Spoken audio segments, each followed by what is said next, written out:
வணக்கம்ங்க. இன்றைக்கி ஒரு மகிழ்ச்சிகரமான பதிவுங்க. இன்றைக்கி நம்ம காப்பியாஸ் வில்லேஜ் கிச்சன் சேனலில் நம்மளோட யூடியூப் தோழி ஒருத்தரை தான் நம்ம சந்திக்க போகிறோம். மதுரை டு ஃப்ரான்ஸ் அப்படின்னு அவங்க சேனல் பேர்.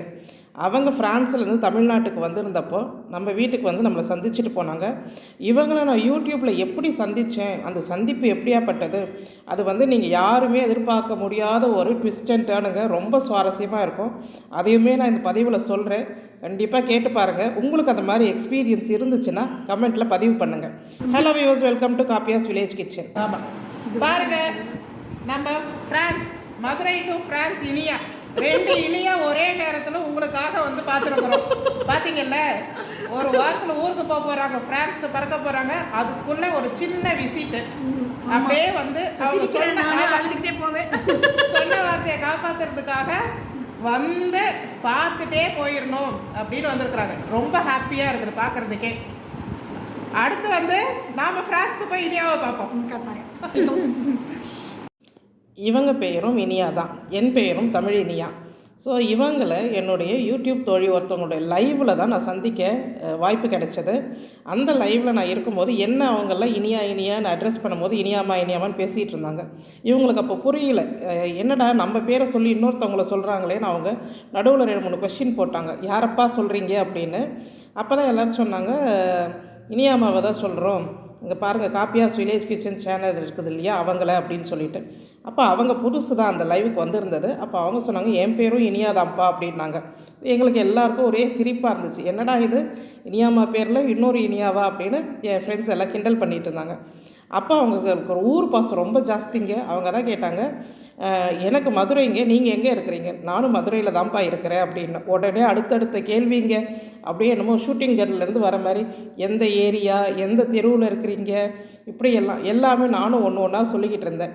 ஏதோ ஒரு படத்தில் வந்துட்டு சரத்குமார் குஷ்பு இன்ட்ரடியூஸ் பண்ணிப்பாங்களே அந்த மாதிரி ஒரே ஏரியா ஒரே தெரு தாங்க கடைசியில் நாங்கள் 2 பேருமே.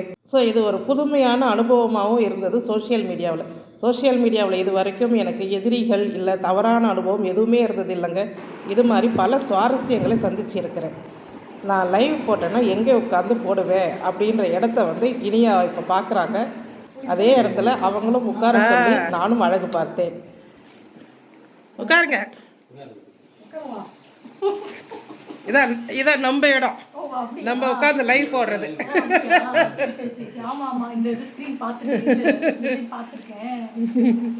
அதனால இன்னைக்கு பிரான்ஸ் இனியா, மதுரை இனியா பிளேஸ்ல படிச்சது தான் இருக்கு. இதில் இன்னும் ஒரு சுவாரஸ்யம் என்னென்னா, இவங்களோட பெற்றோரை நான் ஒரு 7-8 வருஷத்துக்கு முன்னமே இங்கே மதுரையில் சந்திச்சிருக்கிறேன். அதை சொன்னப்போ அவங்க இன்னும் ஆச்சரியமாக இருந்தது. இல்லை சேல் பண்ணுறதோ இல்லை, நீங்கள் எடுத்து பாருங்க. Amazon, Flipkart, international, இன்கிராமு.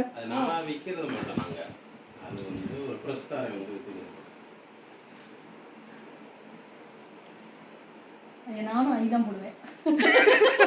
இல்ல அதுதான் பேட்டர்ன், அதுதான் கரெக்ட் பேட்டர்ன். நான் एक्चुअली சின்ன ஃபர்ஸ்ட் ஸ்டார்டிங்ல ஈ தான் போட்டது. ஈ போட கூடாது. ஈ வந்து एक्चुअली ஏ சவுண்ட். அப்புறம் வந்து ஒருத்தவங்க எழிலரசி அந்த மாதிரி எல்லாம் வருது இல்லையா, அவங்க தான் ஈ போடணும். ஒருத்தவங்க சொல்லி அப்புறம் நான் வந்து அதுக்கு அப்புறமேட்டு மாத்தணும்.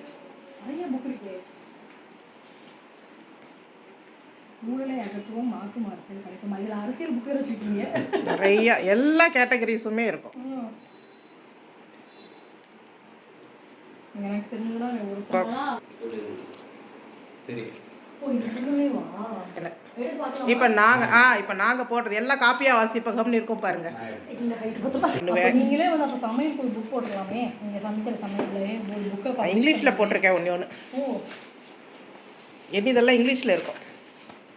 இது வரைக்கும் மதுரை டு ஃப்ரான்ஸ் சேனல் சகோதரி அவங்க வந்து அவங்க சேனலில் முகம் காட்டி பதிவு போட்டதில்லை. நான் தான் இப்போ முதல் முறையாக அவங்கள வந்து என்னுடைய பதிவில் போட்டிருக்கேன். அவங்கள கேட்டுட்டு தான் போட்டிருக்கிறேன். நீங்கள் நம்மள மாதிரி எங்களை மாதிரி ஆட்கள் வந்து இப்போ வந்து இந்தியா விட்டு போனாலுமே யூஎஸ் அந்த மாதிரி கண்ட்ரியில் தான் நிறைய பேர் வந்து தமிழ் வந்து பிள்ளைங்களுக்கு சொல்லி கொடுக்குறாங்க. கண்டிப்பாக மற்ற பிள்ளைங்களுக்கு வந்து படிக்கணும். இப்போ எனக்கெல்லாம் வந்து என் பெரிய பொண்ணுக்கு வந்து தமிழ் தெரியும், ஆனால் சின்ன பொண்ணுக்கு வந்து தமிழ் வந்து பேச தெரியும், நல்லா சரளமாக பேசுவாங்க, ஆனால் எழுத தெரியாது. பெரிய பொண்ணுக்கு சொல்லி கொடுத்தாச்சு, ஆனால் அங்கே வந்து சொல்லித்தரதுக்கு ஆட்கள் கிடையாது, ஆட்கள் கம்மி. இப்போ நான்லாம் வந்து இது பண்ணாலுமே இப்போ உண்மையை சொல்லணும் அப்படின்னா நம்மளுக்கு ஏதாவது ஒரு கொஞ்சம் நமக்கு இன்கம் இருந்தால் தான் நம்மளும் வந்து சொல்லித்தரோம். ஏன்னா நம்மளோட வேலையெல்லாம் விட்டுட்டு போகிற மாதிரி இருக்கும். அங்கே வந்து நான் அந்த மாதிரி முயற்சி பண்ணி பார்த்தேன். ஆனால் அவங்க வந்து ஃப்ரீயாக சொல்லித்தாங்க.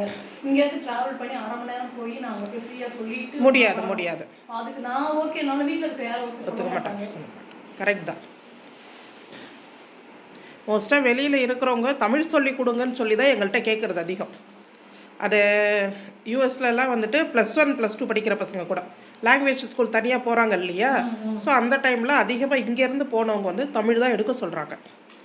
ஆனால் அங்கே பசங்க என்ன சொல்கிறாங்க, ஃப்ரெஞ்சு, ஜாப்பனீஸு அந்த மாதிரி எடுக்க விருப்பப்படுறாங்களாம்.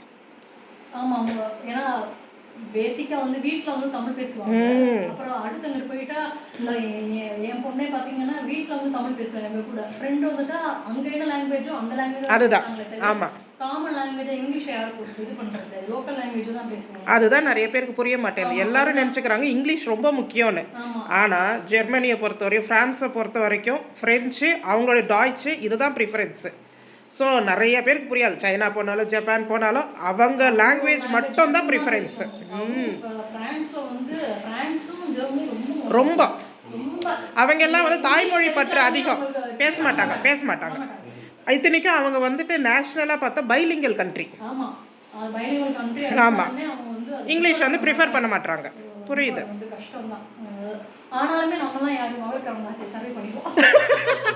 எங்கே பாரு சுற்றி சுற்றி என் தம்பி சொல்கிறது கூட அதான், எங்கே போனாலும் இந்த மதுரைக்காரங்க நம்மளை சுற்றிடுறாங்கல்ல அப்படின்ட்டு. எங்கே போனாலும் வந்து இப்போ என்ன, நான் வந்து எங்கே போனாலும் அடாப்ட் ஆகிடுது. கரெக்ட்.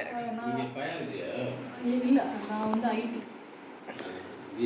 பிஎஸ்சி இன்ஃபர்மேஷன் டெக்னாலஜி படித்தேன். ஆமாம், பிஎட் வந்து கம்ப்யூட்டர் சயின்ஸ். ஏன்னா அதுக்கு தான் பிஎட் உண்டு. ஆமாம், இல்லை மற்றதுக்கு ஒரு லாங்குவேஜ் இருக்குது. அதே பிஇக்கு கொண்டு வந்துட்டதுனால, பிஇக்கே கொண்டு வந்துட்டாங்க இல்லையா? 10 பேட்ச் அந்த டைம்ல வந்து 1 இயர் தான் இருந்தது. 1 இயர் தான். நான் முடிச்சிட்டு வந்த செகண்ட்ல 2 இயர் ஆயிடுச்சு. 2 இயர்ஸ். ஆமாம், தப்பிச்சிட்டேன். படிக்கிறதோட எழுத வச்சே கையை ஒடிச்சிருவாங்க. எல்லாம் வந்துட்டு சார்ட் ஒர்க் தான். ஆமாம், ப்ராஜெக்ட் ஒர்க். ஆமாம், எழுத வச்சு அது படித்து இப்போ என்ன அதுக்கு அடிக்கடி யோசிச்சுப்பேன், சரி நம்ம படித்து அதை என்ன பண்ணணும், நம்ம அது இதாக தானே போகும் அப்படின்னு. ஆனாலுமே இதாகிடுச்சு. ஆமாம், இப்போல்லாம் கேட்டிங்கன்னா நம்ம தோழிகள் அனைவரும் மதுரை டு ஃப்ரான்ஸ் சேனலையும் பார்க்குமாறு கேட்டுக்கிறேன். ஃப்ரான்சினியா அவங்களுடைய பிஸி ஷெட்யூலுக்கு நடுவில் அவங்க ஃப்ரான்ஸுக்கு கிளம்பி 2 நாள் இருக்கும் தருவாயில் தான் வந்து நம்மளை சந்தித்தாங்க. திடீர்னு தான் ஃபோன் பண்ணாங்க, நான் உடனே வரேன் அப்படின்னு. அதேமாதிரி வந்து ஒரு 2 மணி நேரம் சந்திப்பு, நிறைய விஷயங்கள் பேசினோம். யூடியூப் பற்றியும் நிறைய பேசினோம். ஒரு மகிழ்வான சந்திப்பாக இருந்தது. இதே மாதிரி நிறைய யூடியூப் தோழிகளை சந்திக்கிறதுக்கு நாங்களும் பிளான் பண்ணியிருக்கிறோம். அதுவும் நடக்கும். முதல் சந்திப்பாக நிலா கிரியேட்டிவ் கோலம் நான் சந்தித்து பதிவு போட்டிருந்தேன். நிறைய பேருக்கு அது பிடிச்சிருந்தது. இனியா வரும்போது அவங்க சின்ன பிள்ளையும் கூட்டிகிட்டு வந்திருந்தாங்க. ரொம்ப மகிழ்வாக இருந்தது.